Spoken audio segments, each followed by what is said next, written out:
When a man reaches the age of 60 and has successfully built a life of financial stability, he often experiences a sudden, inexplicable surge in romantic attention. But make no mistake, she does not want the man, she wants the retirement. There is a silent phenomenon occurring in the modern dating market, a reality that society actively refuses to discuss. We are told that love is blind, that romance can blossom at any age, and that a senior man who finally finds a partner later in life is simply lucky. But the mature, intelligent man knows better. He understands that human behavior is driven by incentives.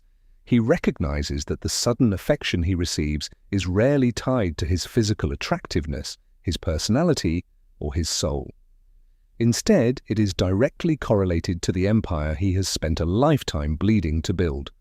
Today, we are going to dissect the brutal, unfiltered psychology of late-stage relationships. We will explore why older men are increasingly walking away from this sudden attention, how to identify the trap of financial extraction, and why choosing absolute solitude is not an act of bitterness, but the ultimate expression of self-respect. Let us uncover the truth. Point 1. They only appear at the finish line. To understand the older man's mindset, we must look at the brutal reality of his past. For decades, throughout his 20s, 30s, and 40s, this man was invisible. He was a utility. He spent his prime years working grueling hours, sacrificing his physical health, navigating economic crashes, and staying awake at night, terrified of how he was going to pay the mortgage. During his seasons of struggle, when he was building his life from absolute zero, no one was interested in his potential. No one offered to help him carry the burden. The dating market completely ignored him because he was a work in progress. But now, at age 60, the architecture of his life is complete. His debts are paid, his retirement accounts are funded, his home is a sanctuary. He has finally reached the finish line of a marathon that nearly killed him. And miraculously, this is the exact moment certain women suddenly find him fascinating.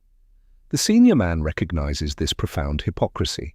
He knows that these women are not attracted to his essence. They are attracted to the fact that the hard work is already done. They want to stand on the podium and claim the gold medal of a race they did not run. Point 2. She is seeking a harvest without participating in the sowing.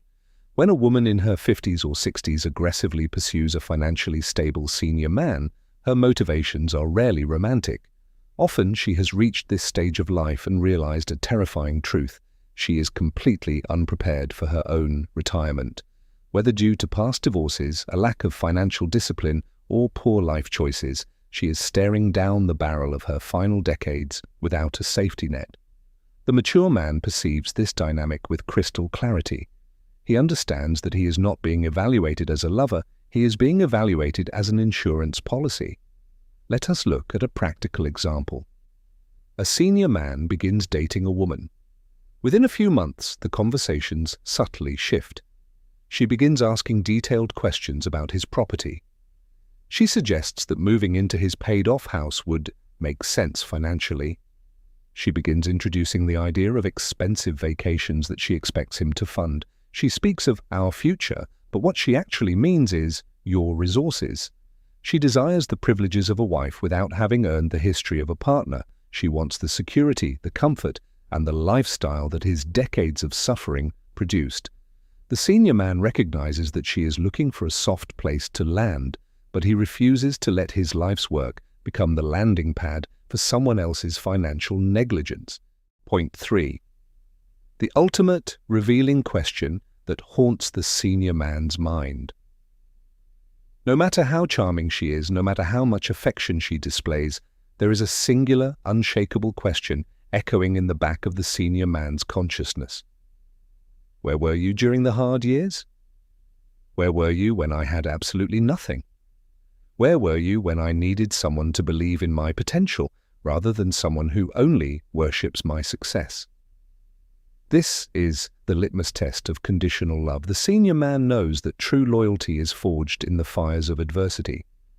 A woman who builds an empire alongside a man respects that empire because she knows the excruciating price of every single brick. But a woman who arrives after the castle is built has absolutely no respect for the foundation. He realizes that if a financial catastrophe were to strike tomorrow, if the stock market crashed, or if he lost his assets, the woman standing in front of him would vanish just as quickly as she appeared. Her affection is entirely tethered to his utility. He refuses to accept this transactional dynamic. He understands that a relationship built on the condition of his wealth is not a partnership. It is an employment contract where he is the only one paying the salary. Point 4. The crisis of trust and the unique loneliness of the successful man. There is a tragic paradox that occurs when a man achieves late-stage success. Many of these men still deeply desire genuine love, companionship, and emotional intimacy, but their success creates a permanent, suffocating crisis of trust. Every compliment she gives him is placed under a psychological microscope. When she says, "You are so handsome," his brain immediately translates it to, "You are so profitable." When she says, "I love spending time with you," he cannot help but wonder, would you still love spending time with me if we were sitting on a park bench instead of a private balcony? This creates a highly specific, agonizing type of loneliness. It is the loneliness of being surrounded by people, yet knowing that none of them love the man behind the money. He is forced to live in a state of hypervigilance. He must constantly guard his assets, monitor her intentions, and protect his boundaries. But a relationship where you must sleep with one eye open is not a sanctuary, it is a battlefield. Eventually, the cognitive dissonance becomes too exhausting to bear. The senior man realizes that it is infinitely better to be honestly alone than to be accompanied by a living, breathing lie. Point 5. The societal gaslighting of the protective man. When a senior man finally identifies this predatory dynamic and takes logical steps to protect himself, society attacks him. If he asks a woman to sign a prenuptial agreement, he is accused of being unromantic or expecting the marriage to fail. If he refuses to merge his bank accounts, he is called controlling. If he decides to end the relationship because he senses financial extraction, his friends and family might accuse him of being paranoid or pushing a good woman away. Society weaponizes shame to force men into terrible financial deals. They attempt to gaslight him into believing that protecting his lifelong legacy is a symptom of psychological damage. But the sovereign man remains entirely unmoved by societal shaming. He knows that the people calling him paranoid are not the ones who will be paying his legal fees in family court when his assets are sliced in half. He knows that the word insecure is simply a manipulation tactic used by those who are frustrated that his boundaries cannot be breached. He refuses to sacrifice his financial survival on the altar of societal approval. He demands absolute legal and financial separation. If a woman is genuinely in love with him, a prenuptial agreement will not bother her because she is there for his heart, not his portfolio. If she creates a dramatic argument over asset protection, she has just handed him the exact confirmation he needed to show her the door. Ultimately, the older man who chooses to remain alone is not a tragic figure.